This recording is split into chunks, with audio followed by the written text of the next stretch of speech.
My wife Elena came home at 2:17 a.m., smelling like expensive cologne and lies.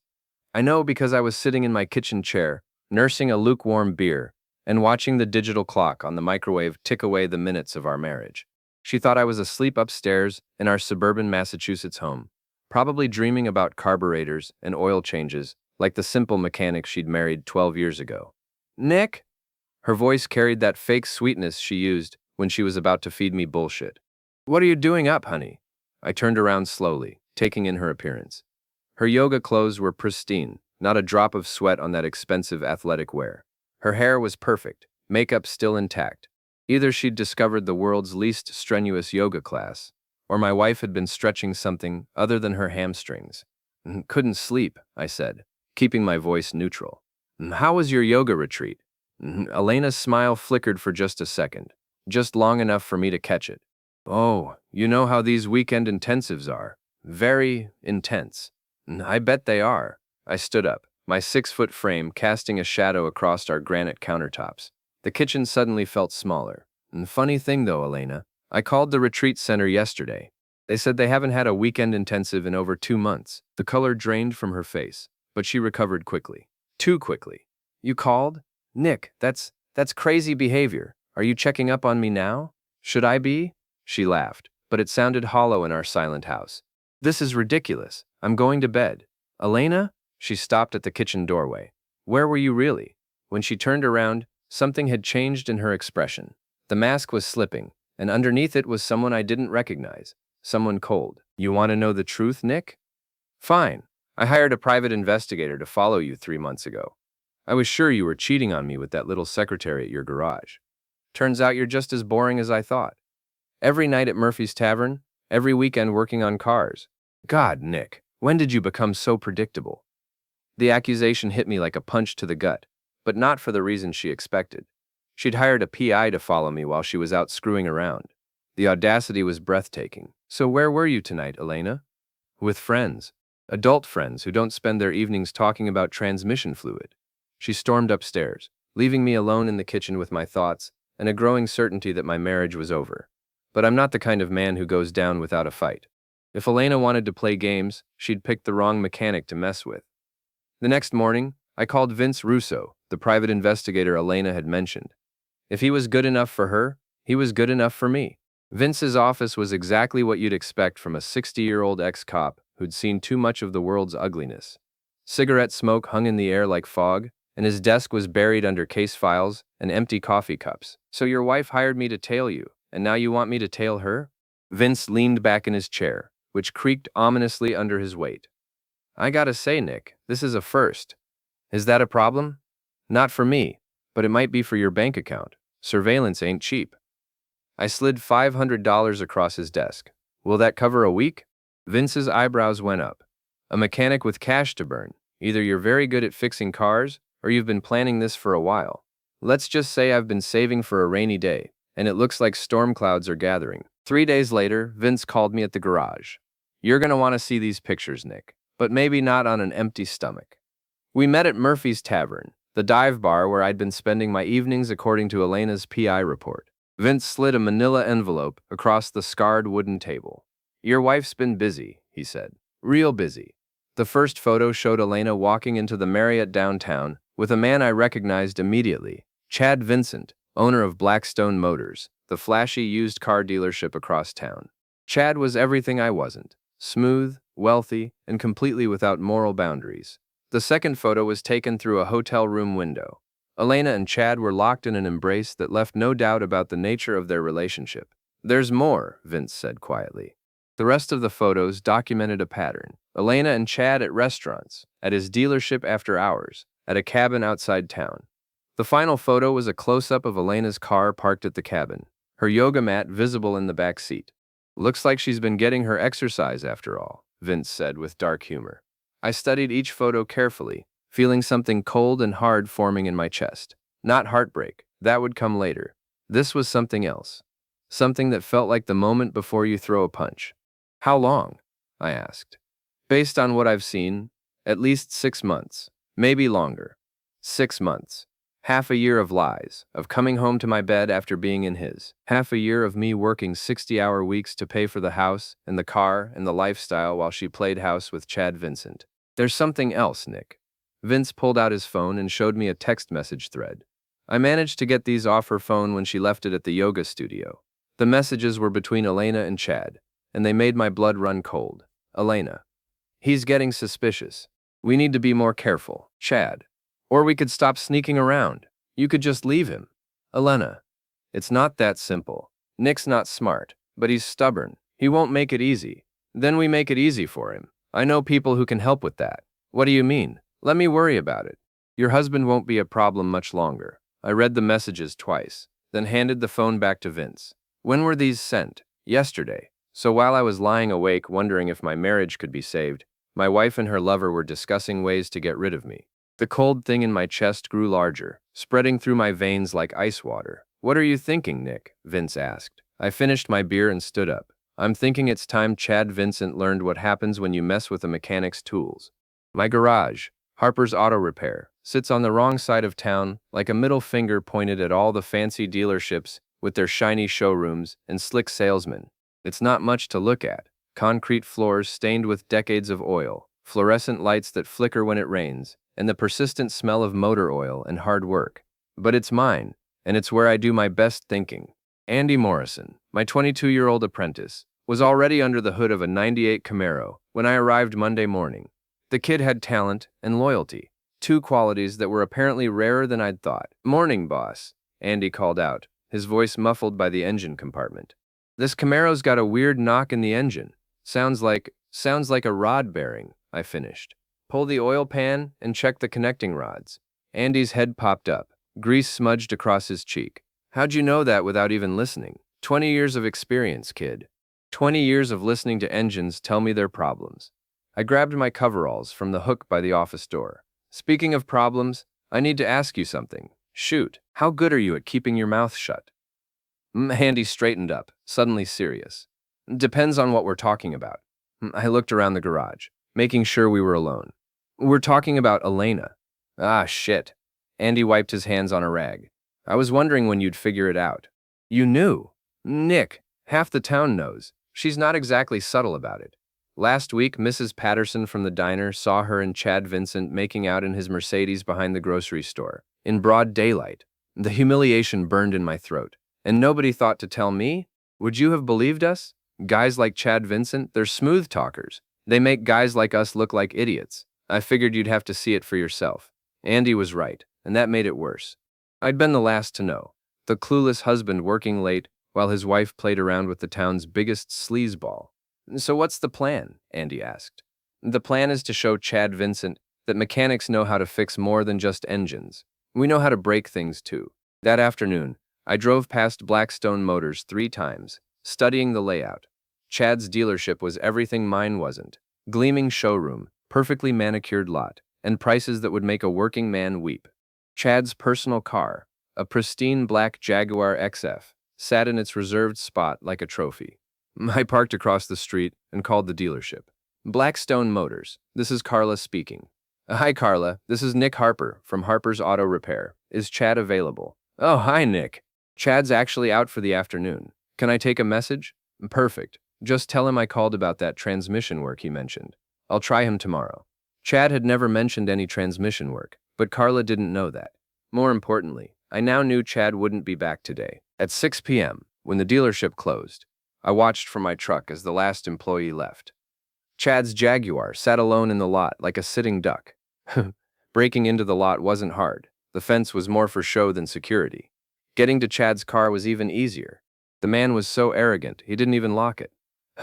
I popped the hood and went to work. Nothing dramatic, nothing that would cause an accident. Just a little sugar in the gas tank, some sand in the oil, and a few loose connections that would make his beautiful Jag run like a dying horse. When I was finished, I left a small gift on the driver's seat, a yoga mat with a note. Thought you might need this for all your stretching. Namaste, asshole. The next morning, I was drinking coffee in my office when my phone rang. Harper's Auto Repair. Nick Harper? The voice was smooth, confident, and completely unfamiliar. Speaking. This is Chad Vincent from Blackstone Motors. I think we need to talk. About what, Chad? About my car, and about your wife. The line went quiet. I could hear my own heartbeat in my ears. I don't know what you mean, I said finally. Sure you do. Meet me at Murphy's Tavern tonight at 8. Come alone. He hung up before I could respond. I stared at the phone for a long moment, then started laughing. Chad Vincent thought he could intimidate me with his smooth voice and his ultimatums. He had no idea who he was dealing with. Murphy's Tavern at 8 p.m. was exactly what you'd expect. Dim lighting, sticky floors, and the kind of clientele that minded their own business. I arrived early and took a corner booth where I could watch the door. Chad walked in at exactly 8 o'clock, looking like he'd stepped out of a men's fashion magazine. Expensive suit, perfect hair, and a smile that probably cost more than most people's cars. He spotted me immediately and walked over with the confidence of a man who'd never lost a fight. Nick Harper, I presume? He slid into the booth across from me without being invited. Chad Vincent, I presume? I took a sip of my beer. Nice suit. Must be nice having all that money to throw around. It is, actually. His smile never wavered. It's also nice having a beautiful woman to spend it on. The words hung in the air between us like a challenge. The entire bar seemed to go quiet, though I knew that was just my imagination. Is that what we're here to talk about? I asked. Your spending habits? We're here to talk about boundaries, Nick, and respect. You vandalized my car. That crosses a line. Prove it. Chad's smile flickered. What? Prove I vandalized your car. You got any evidence? Witnesses? Security footage? I don't need evidence. I know it was you. Knowing and proving are two different things, Chad. But let's say, hypothetically, that someone did mess with your car. Maybe that someone was sending you a message. And what message would that be? I leaned forward, close enough to see the flecks of gold in his brown eyes. Stay away from my wife. Chad laughed, actually laughed. Your wife? Nick, I hate to break this to you, but Elena made her choice. She chose me. Did she now? She did. In fact, she's been very clear about her feelings regarding your marriage. Very clear about wanting out. The words should have hurt, but they didn't. Instead, they just fed the cold anger that had been growing in my chest since I saw those photos. Well then, I said, standing up. I guess we'll see about that. I turned to walk away, but Chad's voice stopped me. Nick. I looked back. This doesn't have to get ugly. Elena and I, we're in love. Real love. Not whatever tired arrangement you two have been living with. You could make this easy on everyone, and just step aside. Or what? Chad's smile turned predatory. Or I make it hard on you. Very hard. That's when I snapped. I turned around and walked back to the booth, my hands clenched into fists. The entire bar was watching now, sensing violence in the air like animals before a storm. You want to make it hard on me? I asked, my voice barely above a whisper. Chad started to stand, but I was faster. My right hand shot out and slapped him across the face. Not a punch, just an open-handed slap that echoed through the bar like a gunshot. Chad stumbled backward, his hand flying to his cheek. The perfect composure was gone, replaced by shock and humiliation. A few guys at the bar started laughing. You son of a bitch. Chad lunged at me, but I was ready. I sidestepped and let his momentum carry him into the booth. He crashed into the table, sending beer bottles flying. The laughter got louder. Easy there, Romeo, I said, loud enough for everyone to hear. Wouldn't want to mess up that pretty face. Elena might not recognize you. Chad struggled to his feet, his expensive suit now decorated with beer and shame. His face was red, whether from the slap or embarrassment, I couldn't tell. This isn't over, he snarled. No, I agreed. It's just getting started. I walked out of Murphy's Tavern to a chorus of cheers and catcalls, leaving Chad Vincent to pick up the pieces of his dignity. Outside, the night air felt cool against my skin, and for the first time in months, I felt like myself again. But I knew Chad was right about one thing. This was just the beginning. Elena was waiting for me when I got home, pacing around our living room like a caged animal. Her yoga clothes had been replaced by a silk blouse and designer jeans, the kind of outfit she wore when she wanted to look sophisticated and in control. We need to talk, she said the moment I walked through the door. Do we? I hung my keys on the hook by the door and walked to the kitchen, because I thought you'd made yourself pretty clear about where things stand. Chad called me. He told me about your little scene at Murphy's. I opened the refrigerator and grabbed a beer. Did he mention the part where he threatened me, or just the part where I slapped some sense into him? Elena's eyes flashed with anger. You hit him. I slapped him. There's a difference, though I'm thinking about upgrading to a punch next time. There won't be a next time, Nick. This stops now. I turned around slowly, studying my wife's face. 12 years of marriage, and I was just now seeing her clearly. The way she held herself, the calculated expressions, the complete lack of remorse or shame. She wasn't the woman I'd fallen in love with. Maybe she never had been. You're right, I said. This does stop now, but not the way you think. What do you mean? I pulled out my phone and showed her the photos Vince had taken. Elena's face went white as she scrolled through them. Where did you get these? Same place you got your information about me. Turns out private investigators work for anyone with cash. Elena sank onto the couch, the phone trembling in her hands. Nick, I can explain. Can you? Can you explain 6 months of lies? Can you explain coming home to my bed after being in his? Can you explain discussing ways to get rid of me? Her head snapped up. What are you talking about? I showed her the text messages. This time, Elena's composure cracked completely. Those are taken out of context, she whispered. Are they? Because it looks to me like you and your boyfriend were planning to make me disappear. It's not what you think. Then what is it, Elena? What is it exactly? She was quiet for a long moment, staring at the photos on my phone. When she finally looked up, there were tears in her eyes, but I couldn't tell if they were real or just another performance. I was going to leave you, she said. I was going to ask for a divorce. When? Soon. After I figured out how to do it without destroying both our lives. How thoughtful of you. Nick, please. We can work this out. We can go to counseling. We can what? Pretend the last 6 months never happened? Pretend I don't know about Chad. Pretend you actually give a damn about our marriage? Elena stood up, and I saw a flash of the woman she really was, cold, calculating, and completely without remorse. Fine, she said. You want the truth? Here's the truth. I haven't been happy in this marriage for years. You work all the time, you smell like motor oil, and you have no ambition beyond fixing other people's cars. Chad offers me a life I actually want. Then go have it. What? You heard me. Go have your life with Chad, but don't expect me to make it easy for you. Elena's eyes narrowed.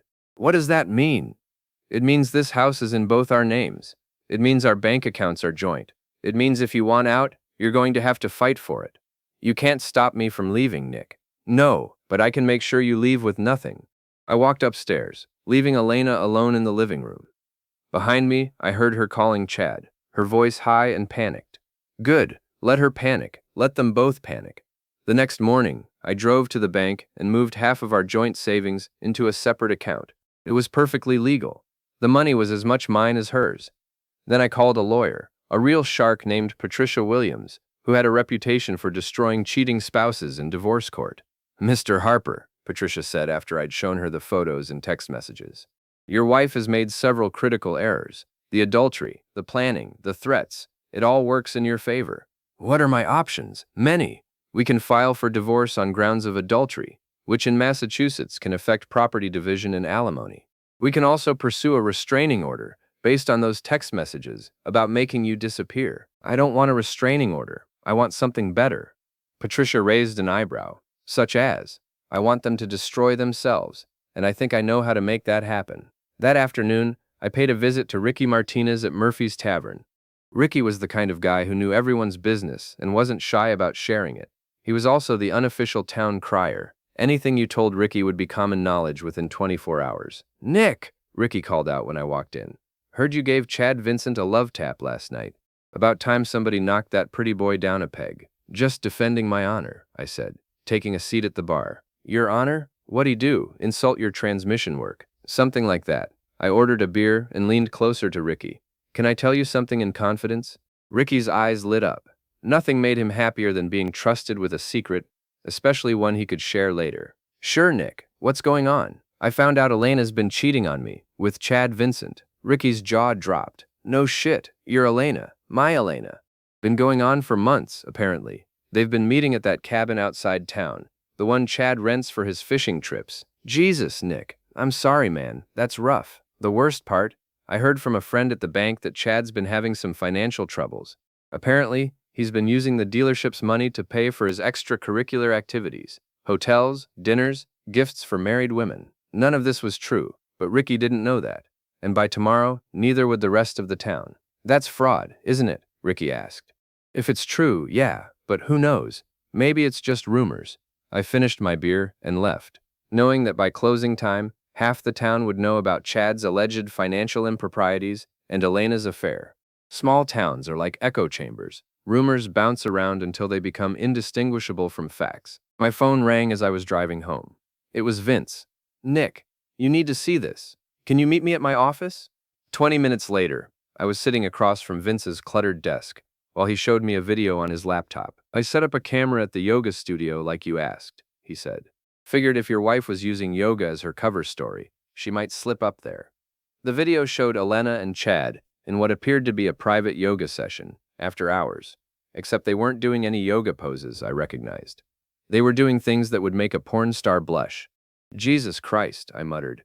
It gets better, Vince said. Or worse, depending on how you look at it. Watch this. He fast-forwarded to another part of the video. Elena and Chad were getting dressed, and I could hear their conversation clearly. What if Nick finds out? Elena was saying. He won't. And if he does, we'll deal with it. I've got connections, Elena. People who can make problems disappear. You mean hurt him? I mean whatever it takes. Nick Harper is not going to ruin this for us. Chad pulled Elena close and kissed her.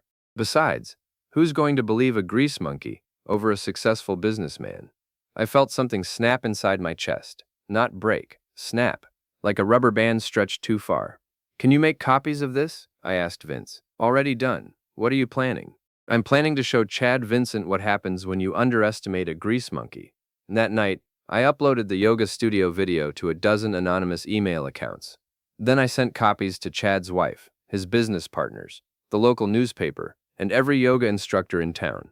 I also sent a copy to Elena's boss at the insurance company, where she worked as an HR manager. But that was just the appetizer. The main course would come tomorrow. I spent the rest of the evening in my garage, working on a special project. Andy found me there at midnight, hunched over my workbench with a collection of electronic components spread out in front of me. Boss, what are you working on? I looked up, my eyes probably bloodshot from strain and exhaustion. I'm building a mousetrap, Andy. A very special mousetrap. For mice? For rats. By morning, the video had done its work.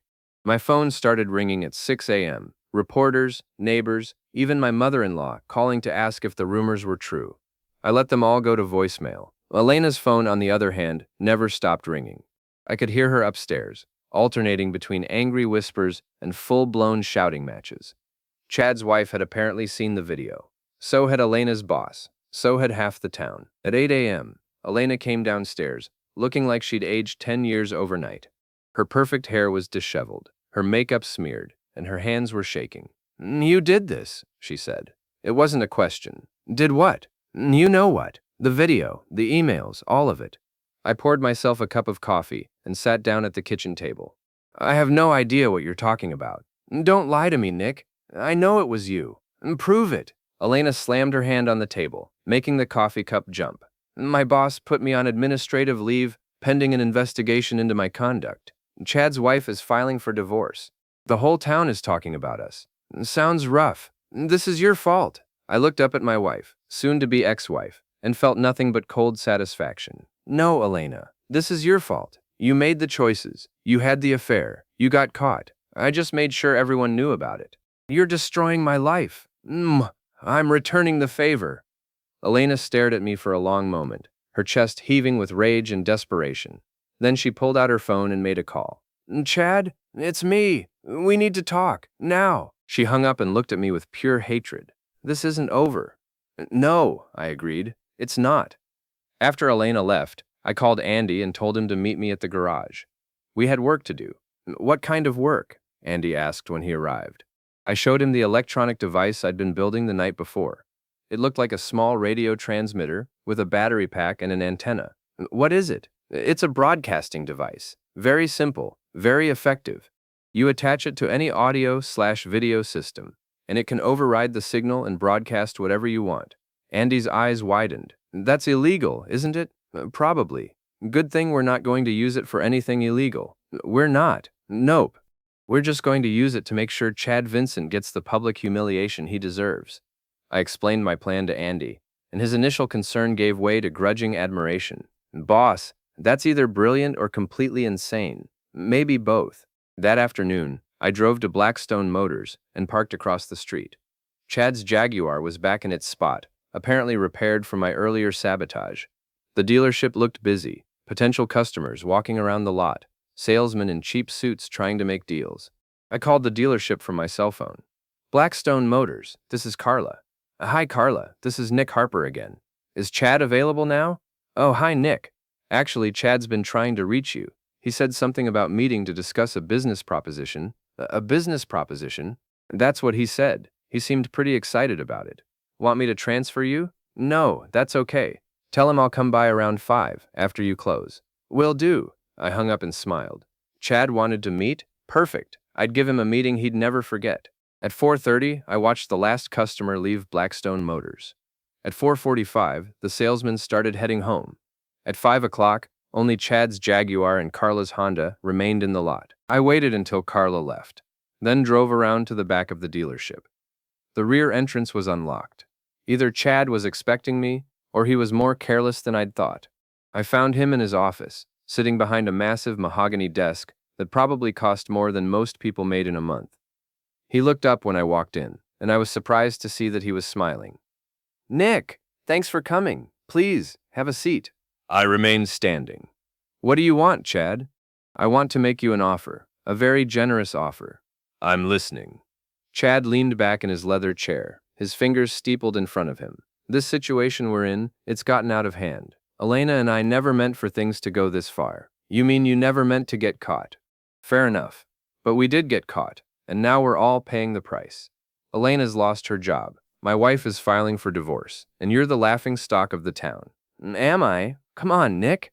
Everyone knows your wife was cheating on you. Everyone knows you couldn't keep her satisfied. That's got to hurt. I felt the familiar cold anger spreading through my chest, but I kept my voice calm. What's your offer, Chad? $50,000, cash.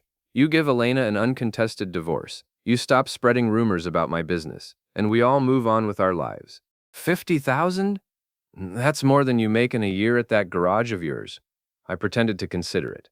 What happens if I say no? Chad's smile turned predatory. Then things get difficult for you. Very difficult. I have friends in this town, Nick. Important friends. Friends who could make life hard for a small business owner. You mean you'd try to destroy my garage? I mean I'd succeed in destroying your garage, and probably you along with it. I nodded slowly, as if I was weighing my options. Can I think about it? Sure, but don't think too long. This offer expires tomorrow. Fair enough. I turned to leave, then stopped. Oh, Chad? One more thing. What's that? I pulled out my phone and showed him the screen. It displayed a live audio feed from our conversation, complete with timestamps. Thanks for the confession. The part about using your friends to destroy my business? That's extortion, which is a felony. The part about bribing me to stop telling the truth about your affair? That's witness tampering, also a felony. Chad's face went white. You recorded our conversation? I did. And I've been streaming it live to a server that automatically backs up to the cloud. Even if you destroy my phone, the recording still exists. You son of a bitch. Now, Chad. Language. I walked toward the door, then paused. Oh, and about that offer? I counter-offer with this. Get the hell out of my town, or I'll destroy you so completely that your own mother won't recognize what's left. I left Chad sitting in his office, probably wondering how a simple mechanic had just outmaneuvered him so thoroughly. But I wasn't done yet. The best part was still to come. That evening, I met with Vince at his office. He had more information about Chad's business practices, and it was even better than I'd hoped. Your boy Chad's been busy, Vince said, spreading documents across his desk. Turns out he's been running a little side business, selling cars with rolled-back odometers. Nothing too obvious, just enough to boost the value by a few thousand per car. And that's fraud. Big-time fraud. I've got documentation going back 2 years. If this gets out, Chad's looking at serious jail time. What about his finances? Interesting question. Chad's been living way beyond his means. The dealership's profitable, but not profitable enough to support his lifestyle. The cabin, the expensive dinners, the gifts for your wife. It's all been funded by the odometer scam. So he really is using stolen money to finance his affair with Elena. Looks that way. I leaned back in my chair, feeling pieces of the puzzle clicking into place. Vince, how would you like to make some extra money? Doing what? Delivering some information to the right people. Anonymously, of course. The next morning, copies of Chad's fraudulent paperwork appeared on the desks of the State Attorney General, the Better Business Bureau, and 3 investigative journalists. By noon, Chad's dealership was crawling with investigators, but I still wasn't finished.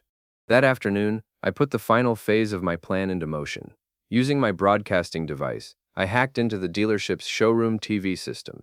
Instead of showing Chad's promotional videos, every screen in Blackstone Motors began displaying the yoga studio footage of Chad and Elena. The timing was perfect. The showroom was full of potential customers and investigators when suddenly every TV screen showed Chad Vincent and Elena Harper in their most intimate moments. The reaction was immediate and devastating. Customers fled, investigators took notes, and Chad Vincent's reputation died a very public death. I watched it all from across the street, sipping coffee from a thermos and feeling a deep satisfaction I hadn't experienced in months. Justice, it turned out, tasted better than revenge. My phone buzzed with a text message from Elena. "You've gone too far. This ends now." I texted back. "You're right. It does end now, with you and Chad leaving town." 5 minutes later, Chad burst out of his dealership, his face red with rage and humiliation. He looked around wildly, spotted my truck across the street, and started running toward me. I got out of my truck and waited for him. "You bastard," Chad screamed when he reached me. "You've destroyed everything." "I've exposed everything," I corrected. "There's a difference." Chad swung at me, but I was ready. I caught his wrist and twisted, sending him to his knees on the asphalt. "Here's what's going to happen, Chad," I said quietly. "You're going to close your dealership, pay back everyone you've cheated, and leave town. If you're smart, you'll leave the state, because if I ever see you again, I won't be nearly as generous as I've been today." I released his wrist and stepped back. Chad struggled to his feet, his expensive suit torn and dirty. "This isn't over," he gasped. "Yes, it is." That evening, Elena came home to pack her things. She moved through our house like a ghost, gathering her belongings without saying a word. I watched from the kitchen, drinking a beer and feeling nothing but relief. "I hope you're happy," she said finally. "I'm getting there. You've destroyed both our lives for what? Pride? Revenge? I've exposed two liars and cheats for what they really are. If that destroyed your lives, maybe you should have made better choices." Elena stopped packing and looked at me with something that might have been regret. "We could have handled this differently, Nick. We could have been adults about it." "You mean I could have quietly stepped aside while you and Chad laughed at the stupid mechanic behind his back?" "It wasn't like that. It was exactly like that." Elena finished packing in silence. When she was done, she stood in our doorway for a moment, as if she wanted to say something else. But there was nothing left to say. After she left, I sat in my empty house and opened another beer. Tomorrow, the divorce papers would be filed. Tomorrow, Chad would probably be arrested. Tomorrow, I'd start rebuilding my life. But tonight, for the first time in months, I was at peace.